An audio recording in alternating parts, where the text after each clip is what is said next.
ආයුබෝවන් සාදරයෙන් පිළිගන්නවා ඊතර සිට මගේ YouTube channel එකට මම ඔයාලට අද අරගෙන ඉන්නේ ඔයාලගේ වත්තේ ඉඩමේ තියෙන නිදානය හෝ ඔයාලගේ කොඩි විනය ඒ වගේම ඔයාලගේ වරම ලස්ස ගණන් වලට විකිනෙන කාලයක් මේක ඒ හා සම්බන්ධවත් ඒ වගේම ඔයාලගේ නිදානයක් මොකද්ද ඒ වගේම මැණික් වර්ග තියෙන පාෂාණ ඒ වගේ මැණික් වර්ග අඳුරගන්නේ කෙසේද ඒ වගේම ඒ භූමි කොහොමද අපි අඳුරගන්නේ කියන එක තමයි අද ඒ ඔස්සේ තමයි අද මම කතා කරන්නේ රැඳී සිටින්න මගේ වීඩියෝ එකත් සමග ඔයාලට හැකියාවක් තියෙනවා නම් සබ්ස්ක්‍රයිබ් කරන්න.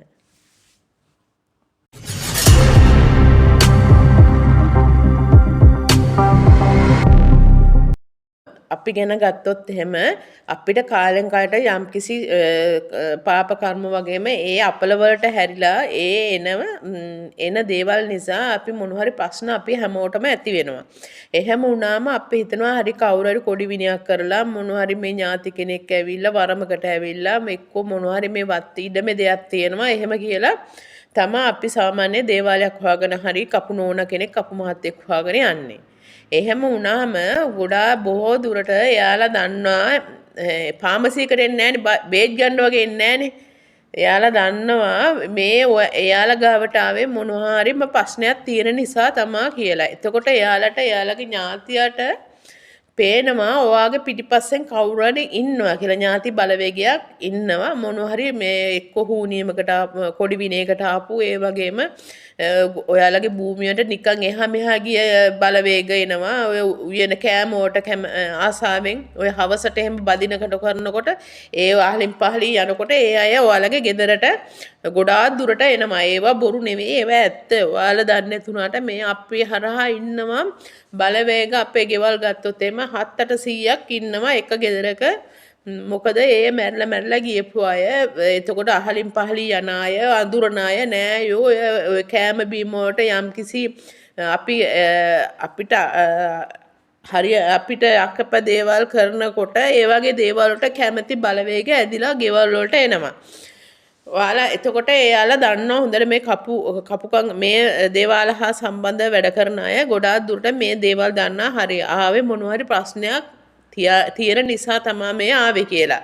එතකොට එයා කියනවා එයාට පේන දේවල් සමහර අයට පෙන්නනවා ඔයාලගේ භූමිය වල යම්කිසි දෙයක් තියෙනවා. එතකොට ඒගොල්ලන්ට පෙන්නන්නේ මොන හරි ඔයාලගේ භූමිය ඇතුලේ යකඩ කෑල්ලක් තිබ්බත් සමහර මේ දේවාල ඥාතීන්ට පේන්නේ මේක ඔයාලට එක්ක නිදානයක් එක්ක මැණික් වගේ දෙයක් හරි මොන හරි තියෙනවා කියලා. මොකද යකඩ කෑල්ලක් එය පොළොව යට තිබුණත් එයාට යම්කිසි දෙයක් තියෙනවා කියලා තමයි එයා හිතන්නේ. අරු කියනවා මොනාරි ඔයාලා එන්නේ එක්ක කොඩි විනයකට එක්ක ඥාති ඔය අදුස්සමාන බලවේග තමන්ගේ ශරීරේ වටා කැරකෙනකොට මෙයාලා හිතනවා එක්ක අපේ ඥාතිත් එනවා නැත්තේ නැහැ. එතකොට හිතනවා මෙයාලා කියන ඔයාට මේ වරමකට කවුරුද ඇවිල්ලා තින්නේ ඔයාට උදව් කරනවා කැඹුරු මාලාවකට එන්නේ එහෙම කියලා මේ කපු මහත්තයා හෝ නෝනා කියනවා විතර. එතකොට ඔයාලා හරි හිතනවා හරි වරමක් කියලා. ගොඩක් බොහෝ දුරට අද ගොඩාක් තියෙන්නේ වරමක් කියලා හිතනවාම අර මේ අපේ කතාවෙත් තියෙන වරමක් ඇවිල්ලා වගේ කියලා අර නිකන් එක ලොකුවට කියන්නේ. එහෙම කියන්නේ අර තව කෙනෙකුගේ සාක්කුවේ තියෙන සල්ලි ටික ගරා ගන්න පුළුවන් ක්‍රමවේදයක් කියලා හිතනවා නැහැ. වරමක් කියන්නේ ප්‍රභේද ගොඩාක් තියෙනවා. ඒ නිසා ඔයාලා මම ඒවා මේ වීඩියෝ වලින් ඉදිරියට මම ඒවා කියලා දෙනවා ඔයාට. ඔයාට යම්කිසි බලවේගයක් වරමක් වගේ දෙයක් තියෙනවා නම් ඔයා කොහොමද දියුණු වෙන්නේ කියලා ඒවත් මම මේ channel එක ඔස්සේ අරගෙන එනවා. මේ වීඩියෝ එකෙන්ම කරන්නේ නැහැ. ඒ වගේම ඒක පසුවට මම ඔයාට අරන් එන්න. ඒ වගේම දැන් ඔයාලට කොඩි විනයක් තියෙනවා නම් මොන හරි ප්‍රශ්න ගොඩාක් ගෙදර තියෙනවා නම් හරි කපු මහත්තයාට එකම පොයින්ට් එක හරි කොඩි විනයක් කරලා තියෙනවා. ඒක කපන්න මෙච්චර ගාණක් ඕනේ කියලා කියන එක. අර මේගොල්ලන් කියන්නේ මොනවා හරි දැන් අපි කියමුකෝ මොකක් හරි කවුරු හරි මේ කොඩි විනයක් කරලා තියෙනවා හරි භූමියක යම්කිසි දෙයක් තියෙනවා එක්ක ඥාතියෙක් වරමකට ඇවිල්ලා කියලා කියනවා නම් මේගොල්ලන් හොඳට කල්පනාවෙන් ඉන්න මේගොල්ලන් ඔයාලව සුද්ධ කරන්න හදන්නේ. ඒ කියන්නේ ඔයාලගේ ඔය තියෙන ප්‍රශ්නේ සුද්ධ කරන්න නෙවෙයි ඔයාලගේ පොකට් එකට විදින්න තමයි හදන්නේ. හැබැයි මේක අච්චර ලස්ස පහක් දෙන්න ඒ වගේ ලොකු ගණන් වලට මේ දේවල් කපු මහත්තුරු කියනවා ලොකු ගණන් වලට මේවා කරනවා කියලා. කරනවා අනිවාර්යයෙන්ම කරනවා. මොකද මම මේ මෑතකදී ගයක් සුද්ධ කරා. සුද්ධ කළ ඉවරලා මට ඒක වැඩි වෙලාවක් ගියේ නෑ. මම මේ රට පිටරට ඉඳලා කරන්නේ. එතකොට මම කපු මහත්තයෙක්වත් කපු නෝන කෙනෙක්වත් නෙවෙයි. මම 20න් වැඩ කරනවා. ඒක ඒ නිසා මම යම්කිසි කෙනෙකුට උදව්වක් කරන්න හිතුනොත් මම ඒ දේ කරනවා. ඒ ඇරෙන්න මම කපු නෝන කෙනෙක් කපු මහත්තයෙක් නෙවෙයි.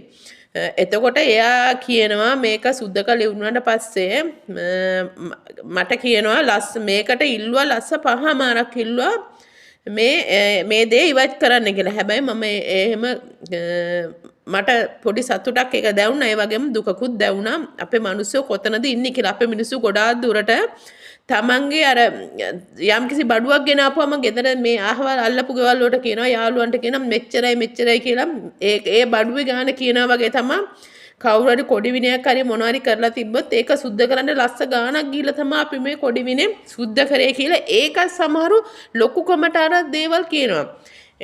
මතක තියාගන්න කවුරු හරි කොඩි විනයක් කරලා තියෙනවා නම් ඒක අපි ගොඩක් අර ලැජ්ජා සහගත වෙන්න ඕන. මේක ඉස්සර කාලේ නම් ඕවා කාටවත් කිව්වේ නෑ. කොඩි විනයක් කරලා තියනවා කිව්වහම ඒක හිමීට කෙනෙකුට කියන්නේ. තව කෙනෙකුට යන්න නැති වෙන්න මෙහෙම දෙයක් කරලා අපිට තියෙනවා අපි ඒක සුද්ධ කරනවා එහෙම කියලා හිමීට ඒක කියන්නේ. දැන් මේක මිනිස්සෝ ඒක මේ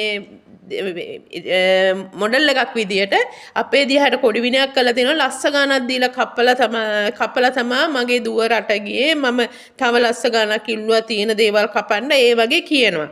ඉතින් මතක තියාගන්න කොඩි විනයක් ඔයාලා වුණත් කවුරු හරි දෙයක් කරලා තියෙනවා නම් ඒක අච්චර දීලා මෙච්චර දීලා කැපුවා කියන්න යන්න එපා. ඒක අපිට හොඳ නෑ නේද? ඒක ලැජ්ජාශීලී.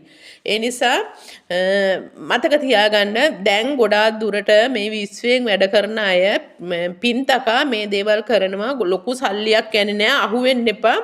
දේවාල කපුවන්ට අහුවෙන්න එපා. කපු නෝනලට කපු මහතුන්ට අහුවෙන්න එපා. මේ වරමක් සම්බන්ධව නිදානය සම්බන්ධව කොඩි විනය සම්බන්ධව ඔයාලගේ ගිනි ගණන් දීලා සල්ලි ගන්න හදනකොට ඔයාලා අහුවෙන්න එපා නැහැ.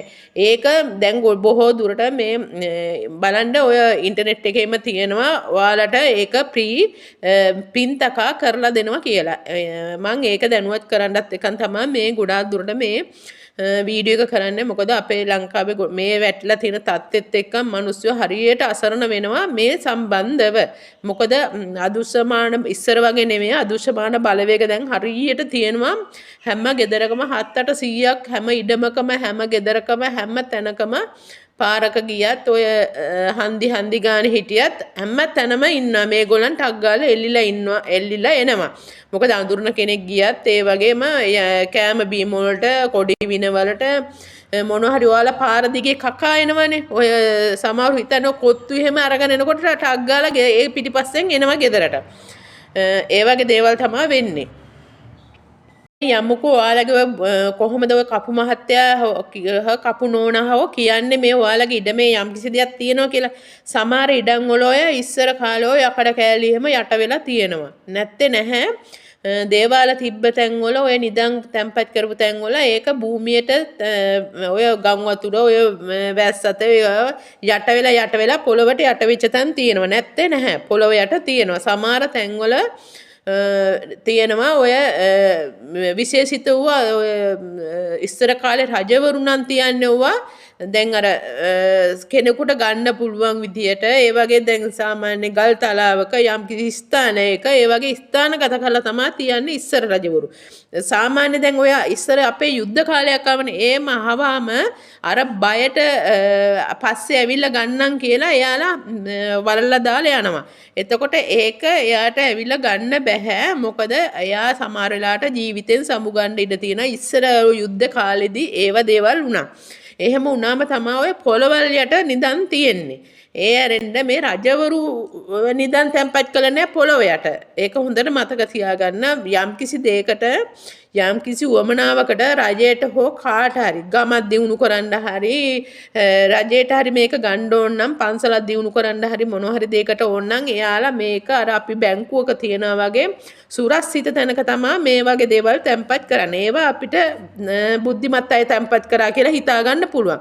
අර කලබල වෙලාවේ ඒ කාලේ යුද්ධ කාලේ ඒ කාලේ තිබ්බ ප්‍රශ්නත් එක්කන් ඒගොල්ලන් ඔය අහුවිච්ච තැන මතකෙන් වල දාලා යනවා හෝ ගහක් යට හරි තියලා යනවා මොකද මං ඇවිල්ලා ආපහු ගන්නවා කියලා. හැබැයි එයාට ගන්න වෙන්නේ නැහැ. ඒ වගේම ඔය ඥාතින්ට පෙන්නනවා ඔය යකඩ කෑලි තිබ්බොත් ඒක නිදානයක් විදිහට තමයි පොළොව යට පෙන්නන්නේ. ඒක හැමෝටම පෙන්නන්නේ නැහැ. මොකද බලගතු බහිරව වරමක් තිබ්බොත් මෙයාට පොළොව යටට ගිහිල්ලත් ඒ අර මේ සමහර ඉඩම් වලට බලගතු බහිරව ආත්මයකට යන්න පුළුවන්. ඒ ඇරෙන්න සමහර බහිරවෝ ඉන්නවා යන්න බයයි. එයා හිර වෙනවා. එයාට එච්චර ලොකු බලයක් නැති බහිරවෝ ඉන්නවා. ඒගොල්ලන්ට යන්න බෑ. මොකද ඊට වැඩිය කට්ටියක් අර භූමියේ ඉන්නවා. අර දේශ රැකගෙන ඒ භූමියට අරක් ගත්ත බලවේග ගොඩාක් ඒ භූමියේ ඉන්නවා. එතකොට එයාලට යන්න බෑ. පිටේ ඉඳලා තමයි බලන්නේ. සමහර අයට පේන්නේ නෑ ඕක හරියටම. සමහර අයට ඕක හරියටම පේනවා. චණ්ඩියෙක් වගේ බහිරවෙක් ගියොත් ඌ කඩානේ බිඳගෙන ගහගෙන එතෙන්ට යන්න පුළුවන්. ඒක බලාගෙන හරි බලාගෙන එන්නම් කියලා බලාගෙන යන්න පුළුවන්. මොනවද තියෙන්නේ? එහෙම තියෙනවද නැද්ද? මේ බොරුවක්ද කරන්න කියලා මේවා ඔක්කොම ඒ හොඳ වැඩකාරයෙකුට යන්න පුළුවන්. වැඩකාරයෙක් කියන අර චණ්ඩියෙක් වගේ ඉන්න බහිරව උන්නාන්සේ කෙනෙකුට යන්න පුළුවන් එතෙන්ට. එතකොට මේ භූමියක් අඳුර ගන්න විදිය ඔයාලා මේ බලන්න. දැන් අපි කියමුකෝ නිදානයක් වෙනයි. නිදානයක් කියන්නේ කවුරුහරි තැම්පත් කරපු දෙයක්. ඒ වගේම ඒකට අපි කියන ඒකට මේ දේ කරන්න කියලා ඒක තැම්පත් කරනවා. එතකොට මේ නිදානයක් අරගෙන අපිට කියන දේවල් කරන්න වෙනවා. හැබැයි අපිට ඔය කපු මහත්තුරු කියලා තියෙනවා මට එන වැඩවලත් එක්කන් සමහරු කියනවා කපු මහත්තයා කිව්වා කියලා මෙහෙම මැණිකක් තියෙනවා මේක අරගෙන ගමට සේවය කරන්නේ නැහැ. මැණික් කියන දේවල් ගමට සේවය කරන්න කියලා එකක් නැහැ. ඒක ඒ ඉඩමේ මැණිකක් කියන දේ කවුරුත් තැම්පත් කරපු දෙයක් නෙවෙයි. ඒක භූමියත් එක්කන් ඒ තියෙන පරිසරයත් එක්කන් හැදිලා ආපු දෙයක්. ඒක කාටවත් කියන්න බෑ අර දෙක කරන්න මේක. ඒක තියෙන්නේ ඔයා පතලක් කෑරුවා නම් ඒක ඔයාට අයිති. ඒ ඔයාගේ ඉඩමේ දෙයක් තියෙනවා නම් මැණික් සම්බන්ධව ඒක ඔයාට අයිති. ඒ ආරෙන්න කාටවත් කියන්න බෑ මේක අරක කරන්න මේක කරන්න කියලා. ඒක ස්වාධීනයි. ඒ ආරෙන්න මේ අර නිදානයක් තැම්පත් කරපු එක වෙනයි. නිදාන වෙනයි මැණිකක් කියන එක වෙනයි. මේ දෙක පටල ගන්න එපා. මේක පටල ගත්ත අය හිටියා. මේ කපු මහත්තුරු කියන විදිහට සමහරට කපු මහත්තයට කීයක් හරි ගරා ගන්න ඕන හින්දා වෙන්නේ නැති මේකෙන් සේවයක් කරන්න කියන නැහැ. ඔයාලගේ කැමැත්තෙන් කරන එක වෙනම දෙයක්. ඒ ඇරෙන්න කාටවත් ඉල්ලන්නවත් කාටවත් මේක අන කරන්නවත් කිසිම හේතුවක් නැහැ. මේ මැණික් සම්බන්ධව. එතකොට මැණික් සම්බන්ධව ඉඩම් අඳුර ගන්නවා නම් මැණික් බොහෝ දුරට මැණික් තියෙන ඉඩම් බොරළු සහිතයි. ඒ වගේම ඒ පොළව බොරළු සහිත උනට කර්කසක නෑ. ඒක වෙයිලි පොළවක් නෙවෙයි. ඒක පොළව තෙත ගතියක් තියෙනවා බොරළු සමග. බොරළු ඇලෙන සුළු මැටි වර්ගයකුත් එක්කන් තමයි පාසාන ඒ මැටි වර්ගයකුත් එක්කන් තමයි මේ මැණික් තියෙන ඉඩම් තියෙන්නේ ඒ ප්‍රදේශවල තියෙන්නේ.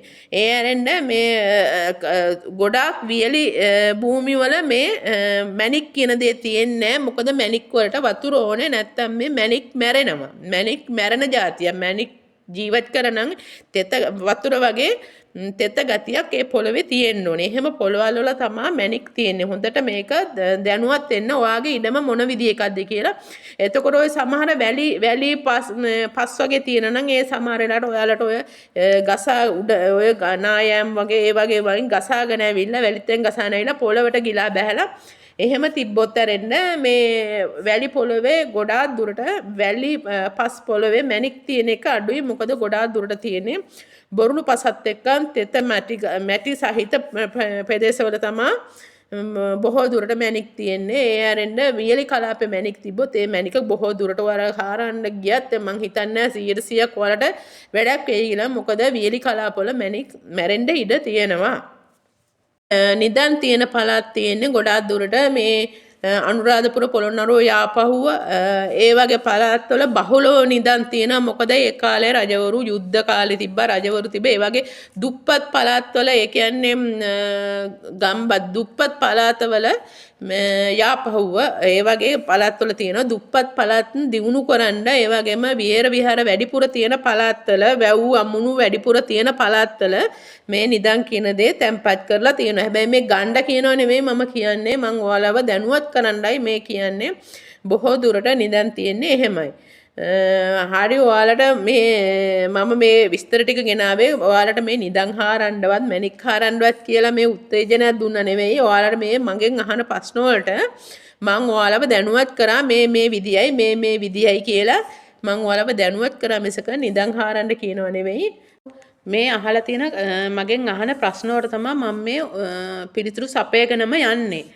මේක හොඳට අහගන්න. එතකොට සමහර අයට ඥාතීන් ඇවිල්ලා කියලා තියෙනවා මේ දෙයක් තියෙනවා මෙතන මං ඔයාලට ලොකු බරක් වගේ දෙයක් ගෙනල්ලා තියෙනවා. ඒ වගේ හීන වලින් පෙන්눔 කරනවා. ඒ වගේම සමහර ඥාතීන් ඇවිල්ලා කියනවලු අතන නිදානයක් ඒ ඉඩමේ නිදානයක් තියෙනවා. එහෙමයි කියලා. හැබැයි මේක නිදානයකටම නෙමෙයි සමහර ඥාතීන්ට කියන්න පුළුවන් ක්‍රමවේද තියෙනවා. සමහරුන්ට නිදානයක්ම කියලා කියන්නත් බෑ. සමහරුකට එක එක්කෙනා පොඩි ඉඟි දෙන්නේ. ඒගොල්ලන් ඔක්කොම කියන්න බැරි අය ඉන්නවා. එයාට පුළුවන් විදිහට තමයි ඔයාලට මේ මැසේජ් එක ඔයාලා අතරට ගේන්නේ. මොකද එන ඥාතියට පුළුවන් විදිහට. එයා මොන හරි එකක් දුන්නාම ඒක නිදානයක් කිව්වට නිදානයක්ම කියලා හිතන්නත් එපා. සමහර ඉඩම් තියෙනවා. අර සාමාන්‍ය අපි ගොවිතැන් කරාම ඒකේ ලැබීම තියෙනවා. ඒ වගේ ඒවා. එතකොට භූමි ලැබීම් තියෙනවා. ඒ වගේ බිස්නස් එකක් කරනකොට එතෙන්ද ලැබීමක් තියෙනවා. ඔයාට ඒ ගෙදර ඉන්න වාසනාව ලැබීම තියෙනවා. ඒ වගේම ඔයාගේ අනාගතය ගැන ලැබීම කියනවා වගේ දේවලුත් ඒ නිදම් පණිවිඩ වලින් මේ වගේ පණිවිඩ වලින් ඒ භූමිය හරහා මේක ඔයාලට පෙන්눔 කරලා දෙනවා. ඒ හින්දා සමහර භූමිත් එක්කන් නිදම්ම කියලා ඔයාලා රැවටෙන්න එපා. මම ඔය කියලා තියෙනවා නිදන් තියෙන බහුලව නිදන් තියෙන ප්‍රදේශ ඒ වගේම මැණික් තියෙන භූමි මැටි කිනි මැටි තිබ්බයි කියලා හැම භූමියකම නිදානුත් මැණිකුත් නැහැ. ඒ නිසා හොඳ කල්පනාවෙන් වැඩ කරන්න.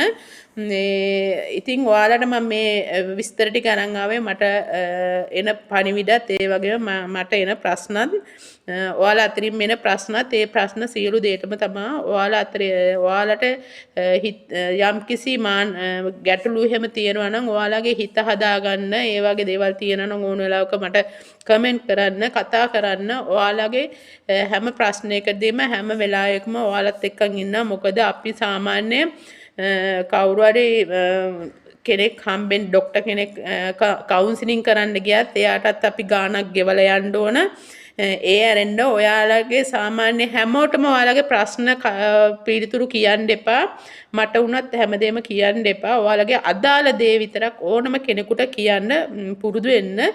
අපි වුණත් ඕනම කෙනෙක් විශ්වාස කරන ඕන දෙයක් කියනවා. ඒක අපේ ඕපන් එක නිසා අපේ හිත ඕපන් එන නිසා තමයි අපි ඒක කියන්නේ. ඒ ඇරෙන්න අපිට නිකන් ඉන්න බැරිකමට නෙවෙයි. ඒ නිසා බොහෝ දුරට ඔයාලගේ මේ භූමි කරා නිදම්ම කියලා නෙමෙයි පණිවිඩ එන ආකාරය ඒ ඔයාලගේ ඥාතියා ගේන හෝ අර කපු මහත්තයා කියන කපු මහත්තයාගේ ඥාතියා හෝ කියන විදිය තමයි ඔයාලට ඔය ගේන්නේ. ඔය ආකාර නිදන් මැණික් භූමි වල තියෙනවා නම් ඒ ඉඩම් වලට කිසි ප්‍රශ්නයක් වෙන්නේ නැහැ. ඒ ආකර්ෂණය තියෙනවා.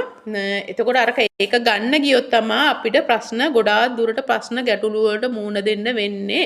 ඒ නිසා ඔයාලට මේ වීඩියෝ එකෙන් ඔයාලගේ ප්‍රශ්න විසඳුණා කියලා හිතනවා නම් කමෙන්ට් කරන්න, ලයික් කරන්න. මොන හරි ප්‍රශ්නයක් තියෙනවා නම් මැසේජ් එකකින් තියන්න. මට පුළුවන් විදියට ඔයාලා අතරට ඇවිල්ලා ඔයාලගේ ප්‍රශ්න විසඳනවා. හරි සියලු දෙනාටම තෙරුවන් සරණයි.